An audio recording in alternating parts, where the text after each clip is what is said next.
What's going on, you guys? We got Unicorn coming in at you guys with another video. This time we are here on Last Epoch with the Shaman build. We have everything that you guys want. We have totems. We have Tempest Strike to do lightning strikes from the sky. We have Warcry to freeze our enemies, give us a lot of frenzy and haste. We have Fury Leap down here as well to give us that traversal and more melee damage when we land. And then we have Avalanche, just casting boulders from the sky, just dealing a lot of high single target as well as AoE damage, spawning cold elementals, being our melee minions, to just deal out tons of damage across the board. Hope you guys enjoy the video. Make sure you guys hit the like button, subscribe, and I'll see you guys in the next one.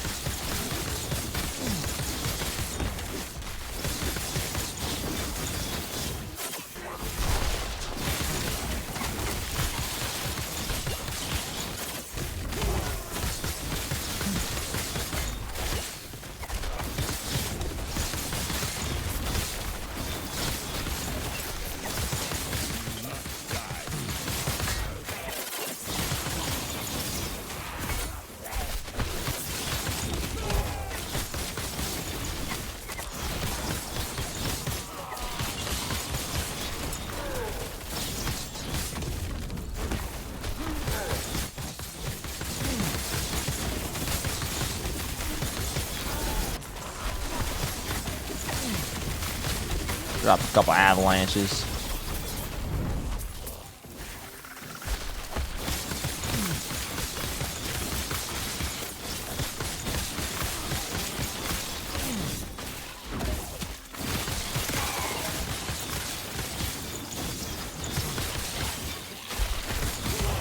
Freeze. Dodge. Drop the avalanche.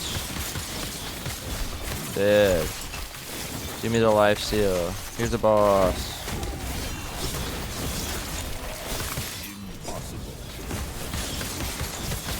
Take that guy out. I'm gonna take this one out. Give me a potion. Fly back in. Freeze. Drop this shit down on him.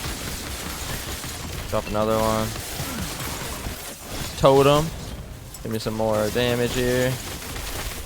Fly in. Get some haste because of that. Cast a couple more.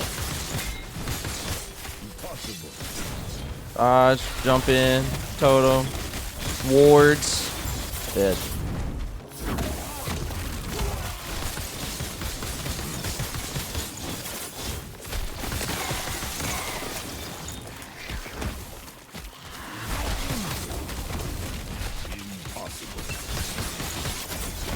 Oh, oh, oh.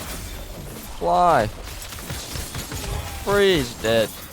Alright guys, so if you look at the build here, we are running Tempest Maw. The only reason I suggest using Tempest Maw is if you are going to be running this the Storm Totems, because when you use the Storm Totem, you actually, because of Tempest Maw, you get the 4 Storm Sprites that surround the totem. So what that is instead of, so a normal totem is going to be just like this. You know, you're going to put it down, you're going to put that down. It's going to deal some lightning strikes to enemies nearby as you're doing melee damage. But when you have Tempest Maw, when you put it out, now you have these 4 sprites here. Those are going to go out and actively seek enemies, deal damage. Now, it doesn't do crazy amounts of damage, but the enemies are going to focus on that totem more than you. And then having those storm sprites are just going to be able to do a lot more damage across the board. You can just kind of keep doing more damage, more damage, more damage.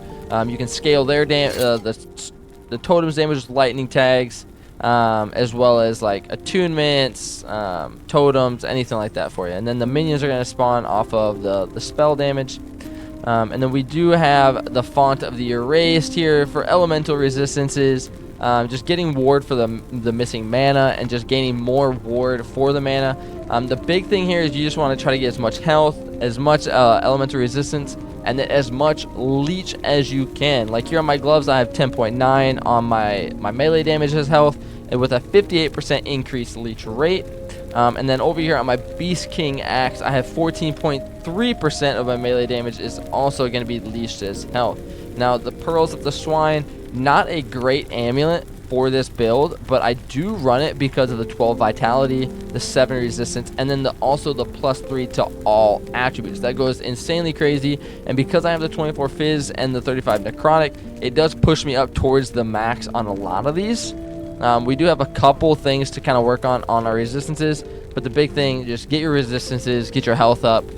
Mana is not a problem with this build whatsoever if you build it the way I have it, because our Tempest Strike is only going to cost us 2 at this point because of how we have this built. Down here at the bottom, we do have 3 parts into Ancestral Swiftness, so we get 6 less mana cost there, as well as we took Warm Shelter and Calm Seas, so we're no longer casting the Wind Tempest or the Frigid Tempest. We're only using the Lightning Tempest, or the Thunder Tempest anyway. And so that's going to bring down our mana cost by 4 on this one and this one, so that's another 8. So altogether we have a minus of 14. And then we get a plus 40% attack speed between these two, and then another 12 here. So we're attacking way faster than normal, and way less mana cost. And then if you take Resurgence of the Land, you recover mana when you would, whenever you use Tempest Strike and it hits an enemy and doesn't cast a Tempest. Well, 2 of our 3 swings are not causing a Tempest, so we're gaining 10 mana for every 6 that we use. Or yeah, for every 6 mana that we use, we're actually gaining 10. So it balances out pretty well, so we can just swing forever with that thing. Now, if you go up to the top left and you take Tempestuous Legend, your Frigid now has higher chance to freeze, Thunder has chance to shock, and Wind Tempest is just going to deal more damage.